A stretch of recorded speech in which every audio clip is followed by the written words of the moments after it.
Hello everyone, hope you are doing well. Welcome back to our channel. Today we are going to practice some miscellaneous questions. और जो miscellaneous questions की practice करेंगे, कुछ questions की practice करेंगे synonyms, antonyms, कुछ one word substitution और idioms word based questions की हम practice करेंगे जो upcoming exams के लिए useful रहेगा. So let's start. Question number 1. Select the most appropriate antonym of the given word. Antonym बताना है, ऑपोजिट बताना है गिवन वर्ड का. वर्ड में गिवन है opulent. Opulent. Options are wealthy, luxurious, impoverished, ostentatious. Opulent. Opulent का antonym बताना है, ऑपोजिट बताना है. Opulent का मतलब क्या होता है? देखो, opulent का मतलब होता है ग्रैंड. ग्रैंड, भव्य, शानदार, उसे हम कहते हैं ऑप्यूलेंट. जिसमें ऐसा आप कह सकते हो वेल्दी, लग्जूरियस, भव्य, शानदार, वो है ऑप्यूलेंट. तो वेल्दी, लग्जूरियस, तो इसके सिनोनिम हो गए, हमें एंटोनिम बताना है. ऑस्टेंटेशियस का मतलब होता है शो ऑफ वेल्थ, पैसे का दिखावा करना, शो ऑफ करना, उसे हम कहते हैं ऑस्टेंटेशियस. तो ये भी पैसों से, वेल्थ से ही जुड़ा हुआ हो गया, तो ये भी ऑप्यूलेंट का सिनोनिम है. ये भी हमारा आंसर नहीं होगा. हमारा आंसर हो जाएगा इम्पॉवरिश्ड. इम्पॉवरिश्ड. इम्पॉवरिश्ड का मतलब होता है पुअर. पुअर, ठीक है. तो ये पॉवर्टी से जुड़ा हुआ हो गया. एक तरह हम बात करें ग्रैंड की, तो इसका ऑपोजिट क्या हो जाएगा? Poor. Poor. Impoverish means poor, poverty से जुड़ा हुआ है. इम्पॉवरिश में POVER दिखाई दे रहा है, तो याद रहेगा कि पॉवर्टी से जुड़ा हुआ है, इसका मतलब होता है पुअर. ऑप्यूलेंट का मतलब है ग्रैंड, भव्य, शानदार. ऑस्टेंटेशियस का मतलब शो ऑफ वेल्थ. तो बाकी जो ऑप्शंस थे वो वेल्थी से जुड़े हुए थे, रिच, वेल्थी से जुड़े हुए थे. उसका ऑपोजिट क्या हो जाएगा? पुअर, इम्पॉवरिश्ड. तो हमारा आंसर हो गया इम्पॉवरिश्ड. इम्पॉवरिश्ड. देखिए यहाँ पे एक पिक्चर देखिए ऑप्यूलेंट की. यहाँ पे सब कुछ ग्रैंड है, भव्य है, शानदार है. तो ऑप्यूलेंट जब भी दिमाग में आए ये पिक्चर आप याद रखिए. ऑप्यूलेंट है, सारा वैसा खर्चा किया हुआ है, बहुत ही शानदार है, भव्य, ग्रैंड है, लग्जूरियस है, वेल्दी है, वो है ऑप्यूलेंट. ठीक है. नेक्स्ट देखिए. Synonym of the given word assiduous. Assiduous. Diligent, careless, negligent, lazy. Assiduous. देखो, एसिडियस का मतलब होता है हार्ड वर्किंग, परिश्रम करने वाला, मेहनत करने वाला, उसे हम कहते हैं एसिडियस. जो बहुत काम करे, हार्ड वर्किंग हो, मेहनती हो, परिश्रमी हो. इसका सिनोनिम क्या होगा? डिलीजेंट, केयरलेस, नेग्लिजेंट या लेजी. लेजी का मतलब तो आलसी, सुस्त हो गया, इसका ऑपोजिट हो गया. नेग्लिजेंट मतलब केयरलेस, ये भी ऑपोजिट हो गया. केयरलेस, लापरवाही, ये भी ऑपोजिट आंसर हो जाएगा डिलीजेंट. डिलीजेंट का मतलब होता है हार्ड वर्किंग. हार्ड वर्किंग, ठीक है. आप इससे ऐसे भी अगर सकते हो, जो डेली जाके हार्ड वर्क करता है तो वो हार्ड वर्किंग है. डिलीजेंट का मतलब होता है हार्ड वर्किंग. एसिडियस भी हार्ड वर्किंग, मेटिक्यूलस. तो हमारा आंसर हो गया डिलीजेंट. नेक्स्ट देखिए. तो यहाँ पे एक एग्जाम्पल भी दिया हुआ है. पिक्चर देखिए, यहाँ पे गर्ल की पिक्चर है जो बहुत ही डिलीजेंट है, एसिडियस है, बहुत मेहनत कर रही है, पढ़ाई कर रही है आप लोगों की तरह. डिलीजेंट है, हार्ड वर्किंग है, एसिडियस है. So you can remember this word. Next देखिए. Antonym of the given word voluble. Voluble. Talkative, garrulous, reticent, chatty. Voluble का मतलब क्या है? वॉल्यूम में शून रहती है, मतलब वॉल्यूबल का मतलब होता है बहुत ज्यादा बात करने वाला. वर्डी, चैटी, ज्यादा बात करने वाला. टॉकेटिव, उसे हम कहते हैं वॉल्यूबल. तो टॉकेटिव तो इसका सिनोनिम हो गया ज्यादा बात करने वाला. टॉकेटिव का मतलब भी है ज्यादा बात करने वाला. गैरलेस का मतलब भी क्या होता है? ज्यादा बात करने वाला, जो घेरा बना के बात करना शुरू करते लोगों से, ग्रुप बना लेता है, मतलब वो बातचीत करने वाला है, वो जल्दी फ्रेंड्स बना लेता है. तो गैरलेस का मतलब भी होता है टॉकेटिव. ये भी इसका एंटोनिम हो गया. सिनोनिम हो गया, हमें तो एंटोनिम चाहिए. चैटी. चैटी का मतलब ये जो बहुत चैट चैट करे, बहुत चटपट करे, बहुत ज्यादा बात करे, उसका मतलब ये होता है ज्यादा बात करने वाला. तो ये भी सिनोनिम हो गया. हमें एंटोनिम चाहिए. एंटोनिम हो जाएगा रेटिसेंट. रेटिसेंट का मतलब होता है साइलेंट, रिजर्व्ड, कम बात करने वाला. रेटिसेंट, टेसिटन, रेटिसेंट, इन सबका क्या मतलब होता है? कम बात करने वाला. तो वॉल्यूबल का मतलब हुआ ज्यादा बात करने वाला, टॉकेटिव. तो इसका ऑपोजिट हो जाएगा reticent, which means silent. Reticent. Voluble, talkative, chatty, Verde, word होता है वर्बोस, गैरुलस, इन सब का मतलब ही होता है टॉकेटिव.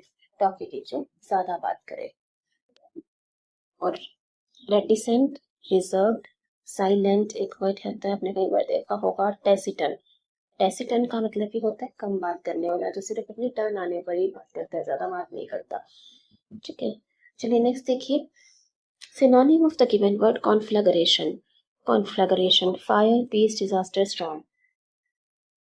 कॉन्फ्लैग्रेशन, कॉन्फ्लैग्रेशन कहा जाता है अग्निकांड को। अग्नि से ये जुड़ा हुआ है, फायर से जुड़ा हुआ, तो आंसर हो जाएगा फायर। नेक्स्ट देखिए, antonym of the given word esoteric. Obscure, straight forward, cryptic, abstract. Esoteric, esoteric का क्या मतलब है, इसका ऑपोजिट बताइए। देखो एसोटेरिक का मतलब होता है ऐसा तरीका जो हर किसी को समझ ना आए। तो एसोटेरिक का मतलब होता है डिफिकल्ट टू अंडरस्टैंड, जो हर कोई नहीं समझ सकता। ठीक है, हर किसी के समझना के बस से बात जो ना हो, जो हर कोई ना समझ पाए, डिफिकल्ट टू अंडरस्टैंड हो, क्लियर ना हो, उसे हम कहते हैं एसोटेरिक। तो ऐसा तरीका जो हर कोई नहीं समझ पाता, डिफिकल्ट टू अंडरस्टैंड। तो इसका आपको एंटोनिम बताना है। देखो एसोटेरिक का एंटोनिम क्या हो सकते हैं। स्ट्रेट फॉरवर्ड का मतलब क्या है, साफ साफ बात कहना, तो सीधी सीधी बात कहना। और सीधी सीधी बात तो सबको समझ आ जाएगी, तो इसमें कुछ ट्रिकी बात तो है नहीं। सीधी सीधी बात है तो सबको समझ आ जाएगी।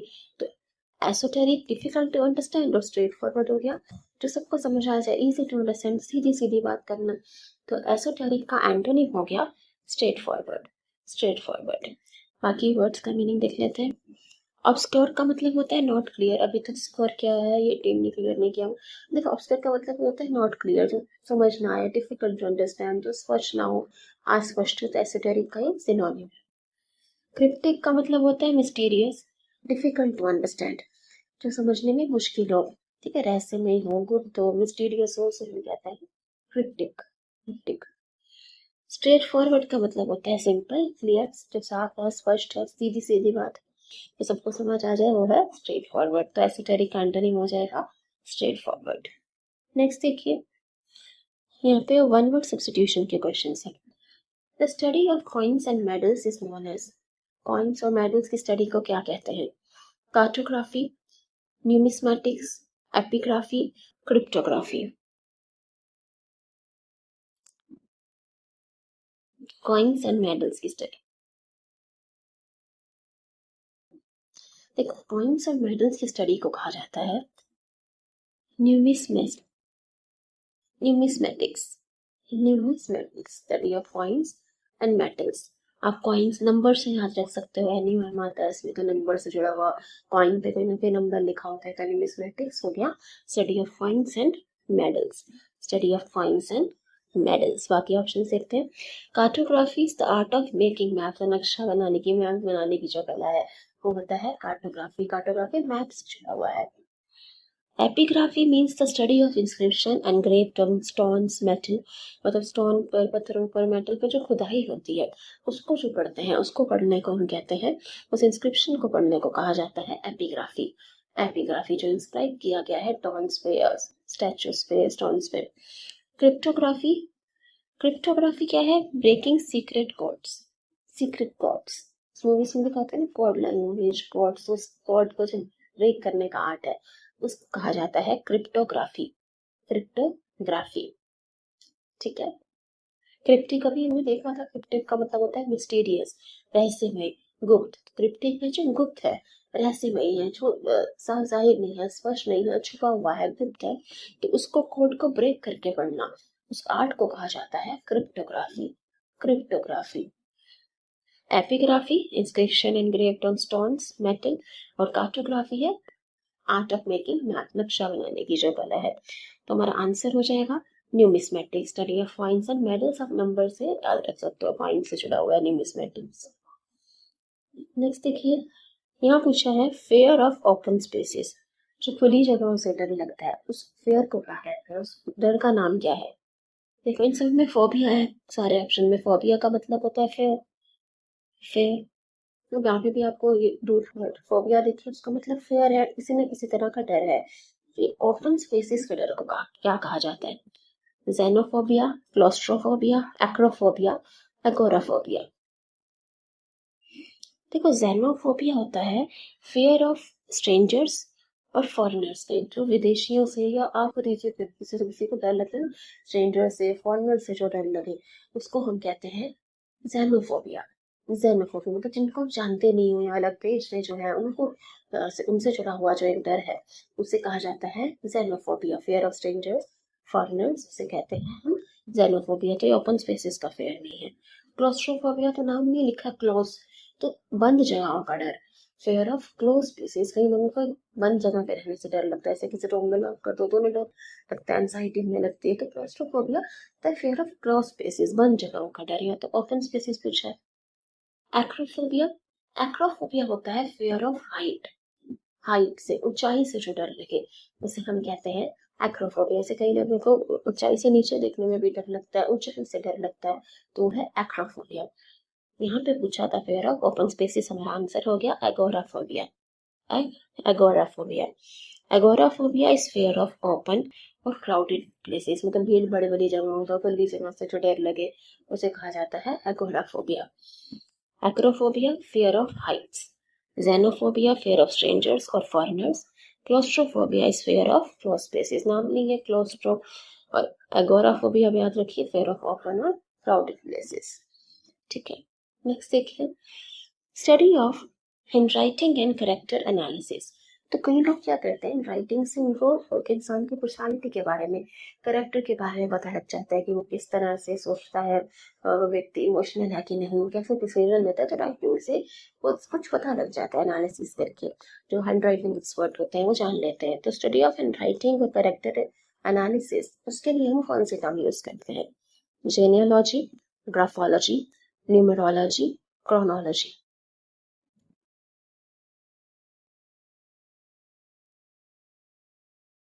देखिए क्रोनोलॉजी कई बार पढ़ा होगा। क्रोनोलॉजी का मतलब होता है ऑर्डर इन विच इवेंट्स अगर, मतलब जो इवेंट्स होते हैं, जो घटनाएं होती हैं, तो उनके ऑर्डर को पढ़ना, उसको हम कहते हैं क्रोनोलॉजी। क्रोनोलॉजी ऑर्डर में चीजों को पढ़ना, ऑर्डर इन विच इवेंट्स अगर, वो है क्रोनोलॉजी, क्रॉनिक ऑर्डर। तो ये तो हमारा आंसर नहीं होगा। न्यूमरोलॉजी, न्यूमरोलॉजी में जैसे नंबर में दिखाई दे रहा है, तो न्यूमरोलॉजी होता है effect of numbers on human life. जैसे एक नंबर को 7 नंबर पर लकी मानता है, तो एक नंबर पर लकी मानता है, तो नंबर्स का हमारे लाइफ पे क्या इफेक्ट पड़ता है, वो है न्यूमरोलॉजी। हमारा आंसर हो जाएगा ग्राफोलॉजी। ग्राफोलॉजी, ग्राफोलॉजी का मतलब होता है study of hand writing and character analysis. जो हैंड राइटिंग एक्सपर्ट है, तो हैंड राइटिंग पढ़ के उनको जो इंसान की पर्सनालिटी के बारे में पता लगे, हैंड राइटिंग की स्टडी करना, अध्ययन करना, उसे हम कहते हैं ग्राफोलॉजी। ग्राफोलॉजी। जीनियोलॉजी का मतलब हो गया स्टडी ऑफ फैमिली एंसेस्ट्री, मतलब फैमिली हिस्ट्री के बारे में जानना, पूर्वजों के बारे में, एंसेस्टर्स के बारे में, फैमिली के बारे में पूरा अध्ययन करना, उसे हम कहते हैं जीनियोलॉजी। मतलब जीन्स के बारे में जान रहे हो ना, पूरी फैमिली एंसेस्ट्री के बारे में, मतलब पूर्वज कौन थे, फैमिली हिस्ट्री क्या थी, तो वो है जीनियोलॉजी के पूरे जीन्स के बारे में, फैमिली एंसेस्ट्री के बारे में पढ़ना। Chronology order in which events occur. Numerology the effect of numbers on human life, कौन सा नंबर लकी है, कौन सा नंबर लकी नहीं, मतलब तो नंबर्स का एक मनुष्य के जीवन में जो प्रभाव पड़ता है, न्यूमरोलॉजी है। हमारा आंसर हो गया ग्राफोलॉजी। देखिए यहाँ पे ग्राफोलॉजी के लिए एक इमेज है, यहाँ पे राइटिंग से देखो कुछ पता लग रहा है, गैप दिया हुआ है, गैप सब में बराबर है, तो कंसिस्टेंट स्पेसिंग मीन्स बैलेंस्ड है, ऑर्गेनाइज मतलब जिसकी राइटिंग है वो बैलेंस्ड है। Even base line, emotional stability, जो बेस लाइन बनाई है बिल्कुल सीधी सीधी है, तो इमोशनली स्टेबल है। Rounded letters, creativity, imagination, letters हम देखो थोड़े से राउंडेड क्रिएटिव बनाए हुए हैं, लेटर्स को थोड़ा सुंदर सुंदर बनाया हुआ है, तो क्रिएटिविटी के बारे में बताता है, जिसकी हैंड राइटिंग है वो क्रिएटिव है। तो हम यही है जो ग्राफोलॉजी हो गया, study of hand writing. Hand writing से इस इंसान की पर्सनैलिटी के बारे में उसके करेक्टिव एनालिसिस करना सिखाया जाता है ग्राफोलॉजी। ठीक है, नेक्स्ट देखिए, द इन्वेंशन और use of new words for expressions. नए वर्ड्स को क्रिएट करना, इन्वेंशन करना, उसे क्या कहते हैं? न्यूलॉजी, न्यूलॉजिज्म, कॉइनेज, जैर्गन। इन्वेंशन और यूज ऑफ न्यू वर्ड्स और एक्सप्रेशंस, आंसर हो जाएगा हमारा न्यूलॉजिज्म न्यूलॉजिज्म न्यूलॉजिज्म का मतलब होता है जो न्यू वर्ड्स क्रिएट होते हैं, और न्यू वर्ड्स को क्रिएट करना किसी लैंग्वेज में, वो जो न्यू वर्ड्स हैं उनको कहा जाता है neologism. Neologism neology is the process of creating new words. नए वर्ड्स को क्रिएट करने का जो विधि है, जो कार्य है, उसे कहते हैं neology. Coinage is creation of a new word phrase, जो नया वर्ड नया फ्रेज क्रिएट किया जाए। कॉइनेज तो न्यू वर्ड क्रिएशन से जुड़ा हुआ है ये भी। और जार्गन का मतलब होता है specialized language used by specific group. जैसे डॉक्टर्स की अपनी लैंग्वेज है, इंजीनियर्स की अपनी लैंग्वेज है, कोड्स होते हैं, तो ऐसी लैंग्वेज जो specialized language specific group use करते हैं और वो भी समझ सकते हैं। देन डॉक्टर की जो लैंग्वेज है किसी को समझ नहीं आती, तो वो स्पेशलाइज्ड लैंग्वेज जो एक्सपर्ट ही समझ सकते हैं, स्पेसिफिक के लोग ही समझ सकते हैं, उसे हम कहते हैं jargon, टेक्निकल लैंग्वेज। तो हमारा आंसर हो जाएगा न्यूलॉजिज्म। न्यूलॉजिज्म। नेक्स्ट देखिए, अब यहाँ पे idioms given है। Most appropriate meaning of the given idiom. Idiom given is kicked up a row. Kicked up a row का मतलब क्या है? Created chaos with calculated logic.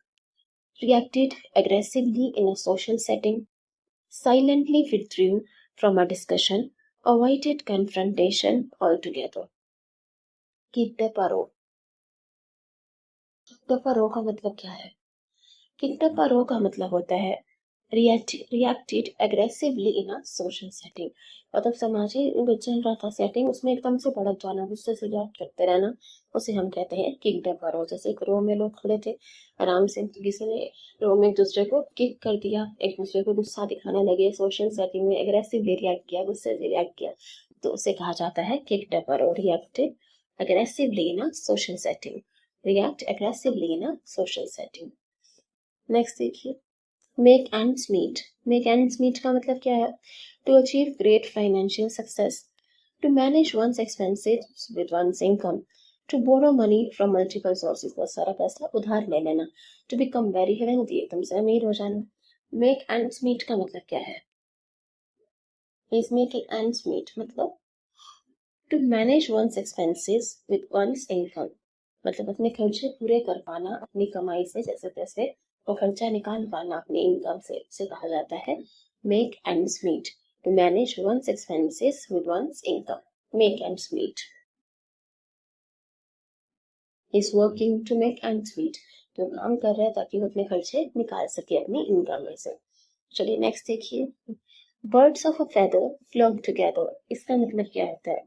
Birds of a feather या सेम फेदर भी कई बार लिखा होता है, बर्ड्स ऑफ सेम फेदर या फिर आ फेदर फ्लॉक टुगेदर। इस इडियम का क्या मतलब है? Birds always fly in groups, birds हमेशा ग्रुप में फ्लाई करते हैं। Different people can never be friends, अलग अलग लोग एक दूसरे के दोस्त कभी नहीं बन सकते जो एक दूसरे से अलग है।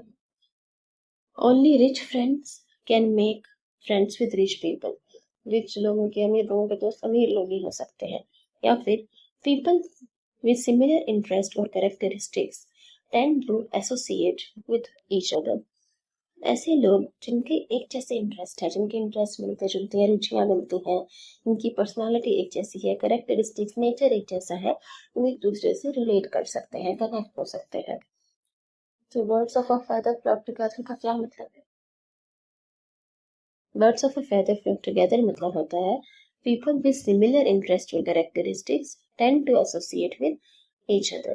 मतलब जो लोग एक जैसे होते हैं, जिनकी एक जैसी पर्सनालिटी है, एक जैसा नेचर होता है, एक जैसे इंटरेस्ट होते हैं, वो जल्दी दोस्त बन जाते हैं, एक दूसरे से रिलेट कर पाते हैं, कनेक्ट कर पाते हैं। तो हमारे दोस्त वो लोग ज़्यादा अच्छे से बन सकते हैं जो हमारे जैसे हैं, जिनसे रिलेट कर पाए, उनके साथ जुड़ पाए, एसोसिएट कर पाए, कनेक्ट कर पाए। So birds of a feather flock together picture देख सकते हैं आप। ये सब वर्ड एक जैसे हैं, तो ये दोस्त बन के एक दूसरे से एसोसिएट हो गए। Words of a feather flock together. चलिए नेक्स्ट देखिए, to send to Coventry. To send to Coventry का मतलब क्या है? To exile with state honours, मतलब एक तरह से देश निकाला दे देना, एक्साइल कर देना। To forgive after public disgrace, क्षमा कर देना। To appoint to ceremonial duties, या फिर to subject someone to deliberate social ostracism, social ostracism का मतलब होता है बॉयकॉट कर देना किसी का, मतलब ऐसे किसी को सजा देना, उसको पनिश करना, उसको बॉयकॉट कर देना, किसी का सामाजिक बहिष्कार कर देना, ठीक है, जैसे सोसाइटी में इंक्लूड ना करना। टू सेंड टू कन्वेंट्री का मतलब क्या है? टू सेंड टू कन्वेंट्री का मतलब होता है to subject someone to deliberate social ostracism, मतलब किसी का सामाजिक बहिष्कार कर देना, सोशल बॉयकॉट कर देना, उसे सोसाइटी से अलग कर देना, उसे हम कहते हैं subject someone to deliberate social ostracism, to send to Coventry, to send to Coventry, ठीक है, किसी को सोशल बॉयकॉट कर देना, सोशली बॉयकॉट कर देना, सामाजिक बहिष्कार कर देना। नेक्स्ट देखिए, burn the midnight oil, to reveal a secret, राज खोल देना, टू बिकम वेरी एंग्री, एकदम से गुस्सा हो जाना, टू वर्क और study late into the night, देर रात तक काम करना, पढ़ाई करना, टू बी एक्सट्रीमली हैप्पी, बहुत ज्यादा खुश होना। Burn the midnight oil, burn the midnight oil का मतलब क्या होता है? मिडनाइट तक काम करते रहना या पढ़ाई करते रहना, देर रात तक पढ़ाई करते रहना या काम करते रहना, टू वर्क और study late into the night, to work or study late into the night। फिर देखिए, बर्निंग द मिडनाइट ऑयल, जैसे working late into the night, ये लड़की रात तक पढ़ाई कर रही है, काम कर रही है, मेहनत कर रही है, तो बर्निंग द मिडनाइट ऑयल का मतलब होता है वर्क और study late into the night.